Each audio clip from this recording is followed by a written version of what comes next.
اس کے علاوہ جو پنجاب بیوروکریسی کے لوگ ہیں ان سے رابطے میں ہیں مبینہ طور پر، اور بہت ساری ان کی تجاویز ہیں انہوں نے فلوٹ کی اور ان کو ابزارب کیا گیا۔ اب وہ حسن اتفاق کہہ لیں یا یہ کہہ لیں کہ ان کو کہیں نہ کہیں کوئی پروٹوکول حاصل ہے، ویسے ایک بائی دی وے ان کو بطور قائد حزب اختلاف ویسے بھی پروٹوکول تو حاصل ہے جی، لیکن یہ جو یعنی مثلا انٹرسٹ کے ریٹ وغیرہ کا کم ہو جانا اور بعض اور تجاویز جو ہیں کوارنٹین کے سلسلے میں یا کرونا ریلیٹڈ جو بھی معاملات ہیں، اس طرح یعنی ان کی بعض تجاویز کو سرکاری طور پر غیر اعلانیہ طور پر انکارپوریٹ کرنا اپنے پروجیکٹس میں، اور یعنی ان کے جو منظور نظر بیوروکریٹس تھے ان کو ایک طرح سے پیوٹل رول پنجاب کی ایڈمنسٹریشن میں ملنا، یہ سارے انڈیکیٹر ہیں۔ لیکن اس سے بھی بڑھ کے ایک اور انڈیکیٹر ہے، آپ نے بھی سن لیا ہوگا کہ شہباز شریف کو پھر نائب نے طلب کیا ہے، تو نیب کی طلبی اس بات کا ثبوت ہے کہ کہیں نہ کہیں پروٹوکول یا اسٹیبلشمنٹ سے راہ و رسم جو ہے وہ خاصی اسٹرانگ ہے۔ اور یہ راہ و رسم آپ کو پتہ ہے کہ خان صاحب موجودہ صورتحال میں مختلف فیکٹرز کی وجہ سے گویا ایک طرح سے ان کے اور اسٹیبلشمنٹ کے جو تعلقات ہیں وہ بڑی حد تک خراب ہو چکے ہیں۔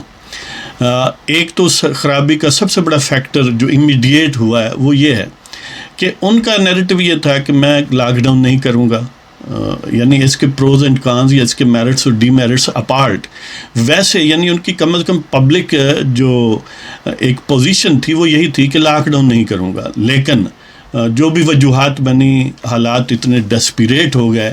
اتنے ہوپ لیس سچویشن ہو گئی کہ اسٹیبلشمنٹ کو آگے آ کے کھول کے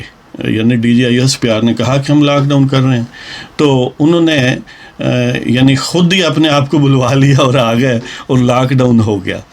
ابھی تک خان صاحب جو ہیں اس ایک ہائی ریزنٹمنٹ کی پوزیشن سے ہٹے نہیں ہیں۔ انہیں اس چیز کا بڑا کلک ہے کہ ان سے نہ پوچھا گیا، بلکہ انہوں نے تو ایک پبلک سٹانس لیا کہ میں نہیں کروں گا، اور جب وہ ہائٹ پر یہ نیریٹو بیان کر رہے تھے تو ساتھ ہی D G I S P R نے اعلان کر دیا۔ ان کی عاشق بی بی جو ہے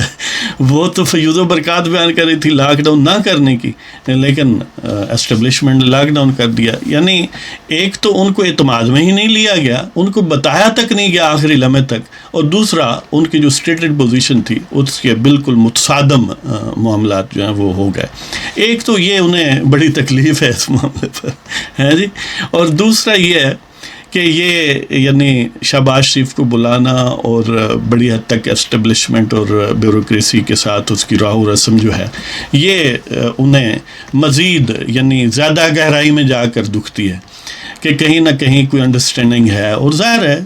یعنی اسٹیبلشمنٹ جو ہے وہ کوئی اس طرح اپنے سارے انڈے ایک ٹوکری میں تھوڑی رکھتی ہے، وہ سب سے زیادہ اس معاملے میں قائم ہے کہ مختلف انڈے مختلف جگہوں پر یا سارے انڈے اپنے ہی رکھنے کے لیے ان پر مختلف رنگ چڑھائے رکھتے ہیں۔ تو اس والے سے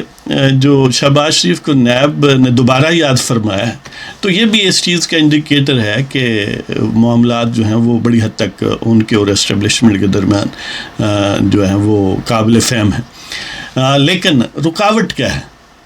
یعنی کیوں اسٹیبلشمنٹ ایسا کر رہی ہے کہ ایک طرف اسٹیبلشمنٹ ایک طرح سے بے مہار ہے، دوسری طرف وزیر اعظم روزانہ لاک ڈاؤن کو گویا لیٹ ڈاؤن کرتا ہے، اور تیسرا حزب اختلاف کے لیڈر جو ہیں وہ انتظامیہ میں ان کا کوئی عمل دخل شروع ہو گیا ہے۔ یہ ساری ویسے تو انتہائی قابل رحم اور یعنی افسوسناک صورتحال ہے کہ اس طرح کے بحرانوں میں یکسوئی اقتدار کی اور لیڈرشپ جو ہے اس کا کسی آئیڈینٹیفائیبل جو پیراڈائم ہے اس میں ہونا بہت ضروری ہے۔ لیکن بدقسمتی سے پاکستان میں ظاہر ہے سب سے بڑا کردار اسٹیبلشمنٹ کا ہے، اس کو خراب کرنے میں اپنی پوری محنت جو ہے وہ لگائی ہے، لہذا اب وہ نہ تو امیڈیٹلی جان چھڑا سکتے ہیں خان صاحب سے، نہ امیڈیٹلی ایک فارمل پوزیشن دے سکتے ہیں شہباز شریف کو. اور جتنا بھی شہباز شریف ایکٹیو ہو، جتنا بھی ایفیشینٹ ہو، جتنا بھی اچھا ایڈمنسٹریٹر ہو، جب تک اس کے پاس فارمل پوزیشن نہ ہو ایڈمنسٹریشن کی، ظاہر ہے اس کی یوٹیلیٹی بڑی محدود ہے. ہاں اپنے حد تک انہوں نے کیا ہے کہ بطور مسلم لیگ نون کے سربراہ یا ان کی اپنی ذات کی حیثیت سے انہوں نے 10,000 ماسک اور پرسنل پروٹیکشن اکوپمنٹ جو ہے میڈیکل سٹاف یعنی ڈاکٹرز اور پیرامیڈیکل سٹاف میں تقسیم کیا ہے، اور یعنی بڑا ایکٹیو نظر آتے ہیں تجاویز فارمولیٹ کرنے میں، اپوزیشن کے رہنماؤں سے راہ و رسم کرنے میں، اور آن لائن اپنی پارٹی کے رہنماؤں کے ساتھ اور حزب اختلاف کے باقی لیڈروں کے ساتھ انہوں نے بہت زیادہ انٹریکشن کیا ہے. یہاں تک کہ ان کی ایک حد تک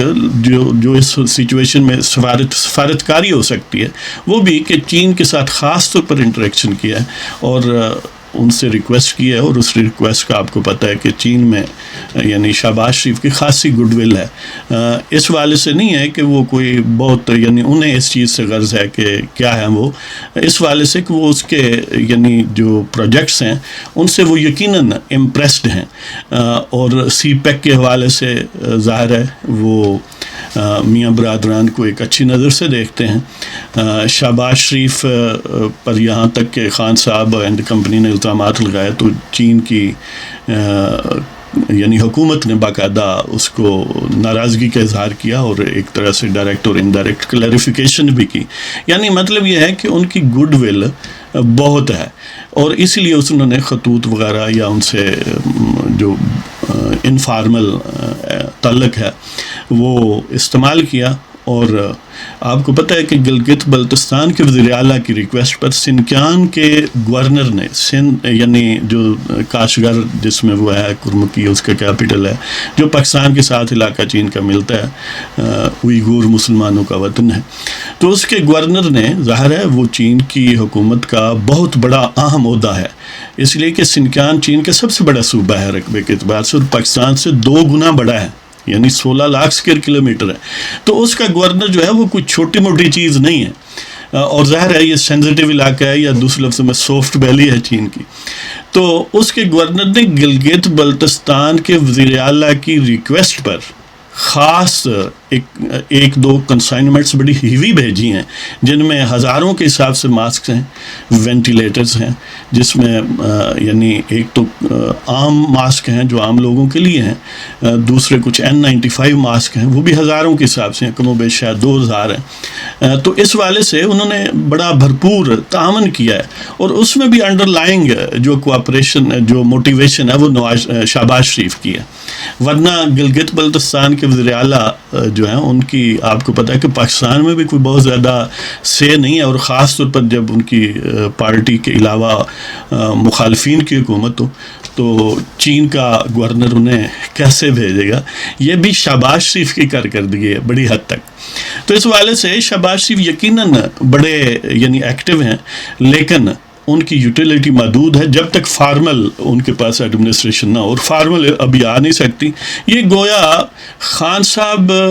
کو ٹینشن بھی رہے گا، لیکن ان کے لیے ایک طرح سے فائدہ بھی ہے کہ کرونا نے ان کو وقتی طور پر بچایا ہوا ہے. دیکھیں کب کرونا سے جان چھوٹتی ہے اور اس کے ساتھ ہی اس کرونا پلس سے بھی جان چھوٹتی ہے. تو اس کے ساتھ ہی آپ کی اجازت چاہتے ہیں، انشاءاللہ پھر حاضری ہوگی. خدا حافظ.